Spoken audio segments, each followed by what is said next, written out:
Happy Monday morning, sweet friends. If this is a morning when you're watching this, if not, just happy morning to you. But I'm super excited for us to have a great talk and a great exercise.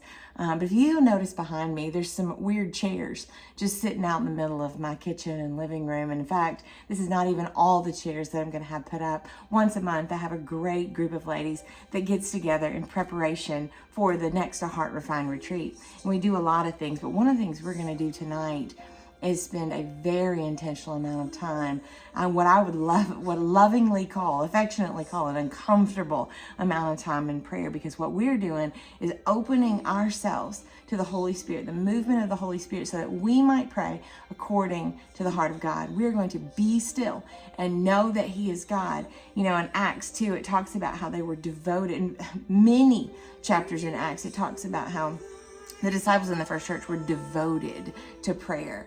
And so that's one of the things that we're going to be. And I'm going to talk about, obviously, we need to be in more corporate, group-oriented prayer.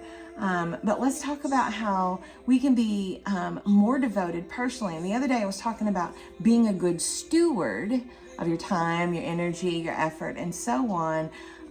But we are more likely to be good stewards when we devote ourselves in any way, in our hearts, when we be still and know what it is that we need to do, especially when we know who it is that we're serving. So let's do our workout. We're going to do some arms and some squats. So if you need your chair, girl, get it. Do it. It's fine. If you can stand up, though, girl, do it. Okay, here we go. Here we go. All right, we're going to start out doing like a punching bag. So you kind of lean to one side. You got your knees slightly bent. Let me back up just a little bit. And knees slightly bent. And you're going to be going to the side right here, okay? We're going to go to 30, all right? Because you can do it. If you can't go at the same pace as me and you don't hit the number 30, that is fine. Just keep going until I quit. You've done well. All right, here we go. 1, 2, 3, 4.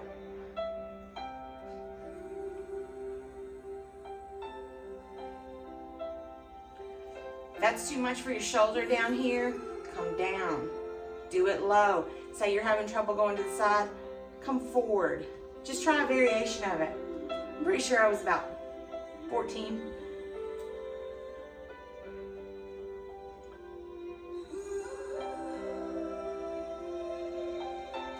Maybe 7.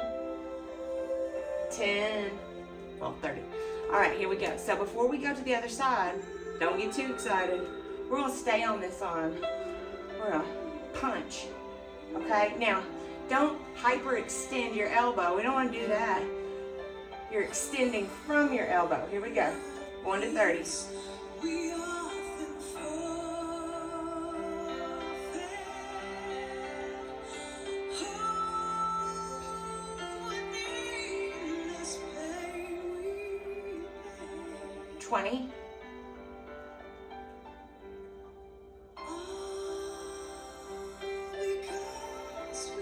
Here we go. Other side now. To your boxing bag, your imaginary boxing bag. Here we go.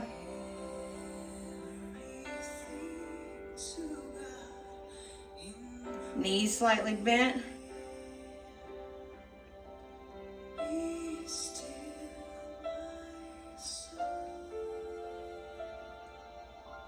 Seven, 8, and 30. All right, let's punch.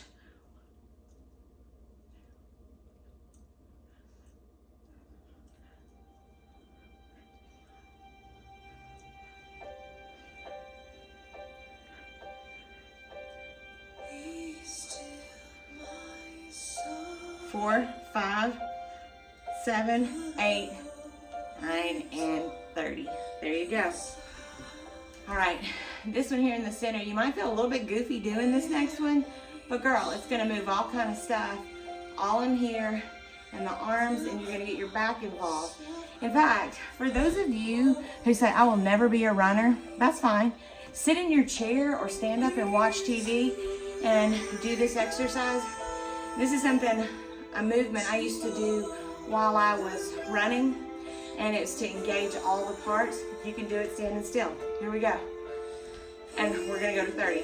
So you're coming up.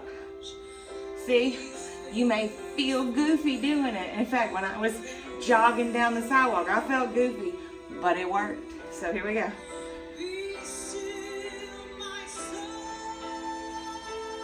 11, 12. 2, 2, 3, 2, 4. 30. There you go. Here we go. Now, we're going to do our squats. Hold your weights out. Remember what we talked about before? Toes straight forward under your shoulders. 10 tilted, eyes to the ceiling.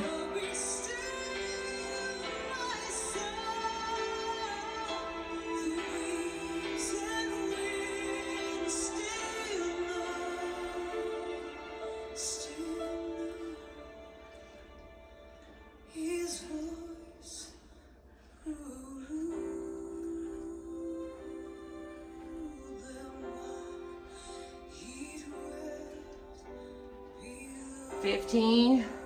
You're doing good.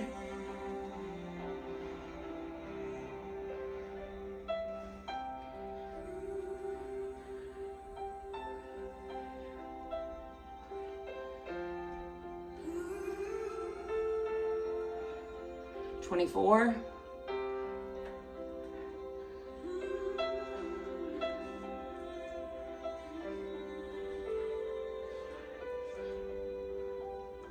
And 30. Whew. Wobble those shoulders out. All right, girls, let's do another round. Here we go. Get your punching bag, knees bent.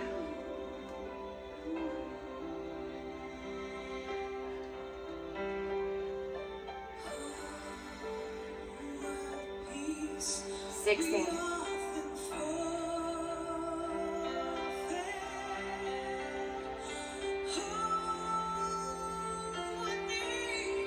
30. Here you go.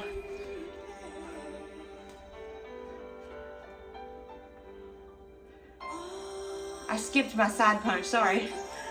My brain was thinking about something else.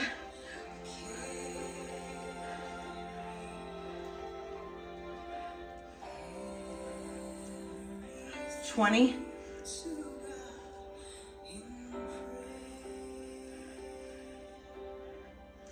And 30. Here we go. Now come back to the side punch.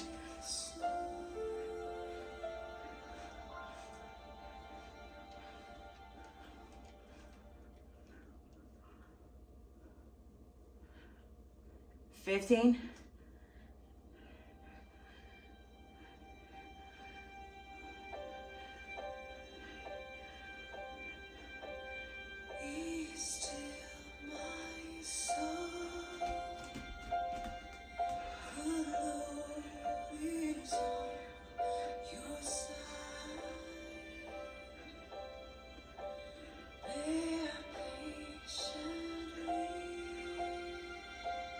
$17. Doing good.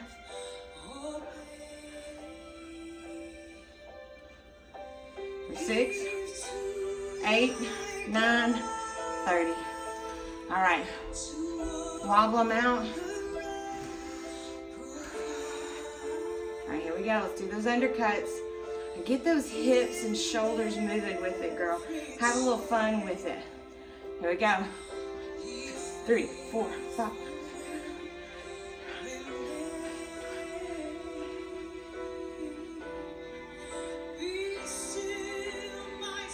7, 28, 29, and 30. All right, let's do our squats.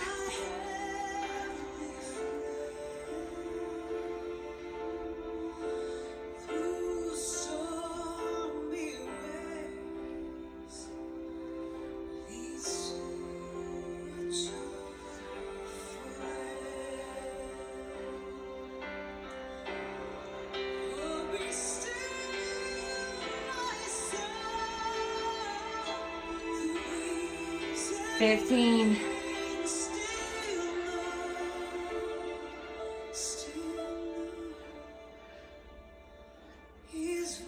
$20. 9.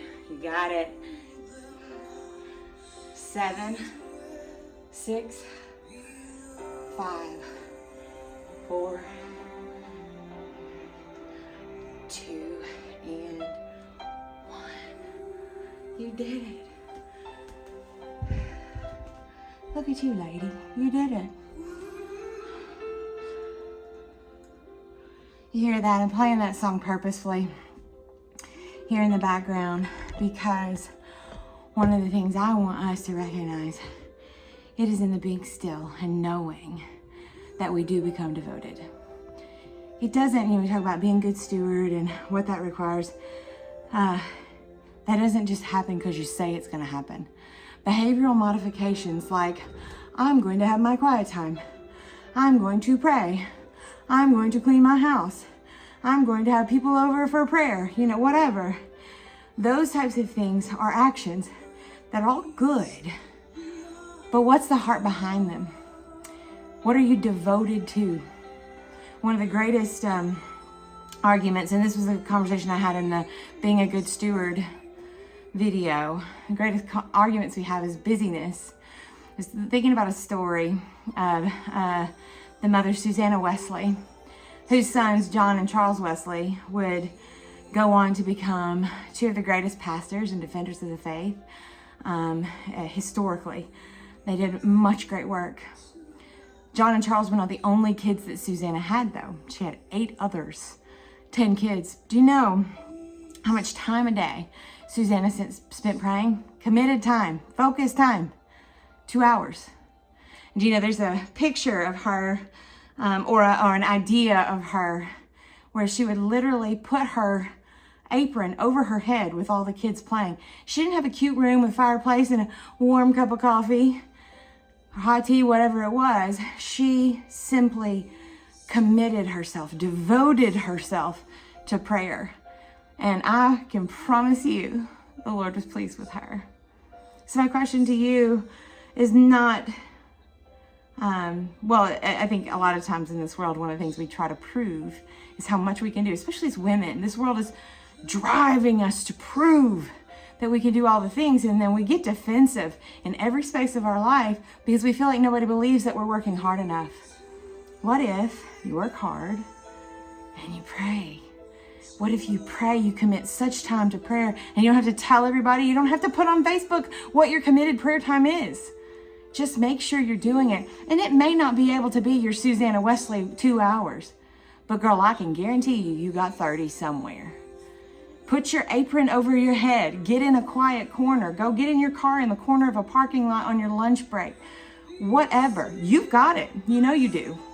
Use it and be committed to prayer. I'm going to put in an article in the blog that talks about how we can become stronger in prayer. And there's some key issues there. There's some great logistical points. One of the things is, are you in bad relationship with someone else, including your marriage? Are you not working to be an effective partner in that relationship? Now, I know there's a lot of people out there, not just women, people in general, whose partner is not committed to the Lord. So it's going to be a little bit harder for you. But are you making sure that no matter the state of your marriage, you are doing everything you can to stay in right relationship with God and with your partner? Man, it's a hard task. These are hard tasks. But when we stay devoted, it's possible. All things are possible through God. A lot of times we use that verse like, because I'm going to run a marathon, or I'm going to take a test, or I'm going to, whatever. Really, the greatest overcoming is our sinful nature and becoming devoted to prayer so that the Holy Spirit might move in our hearts and implant God's desire and will for us through Jesus. All right? Think about it. What are you devoted to? Take care of yourself. Eat well. Exercise to the best of your ability. And get them knees bent and devoted to prayer. God bless you.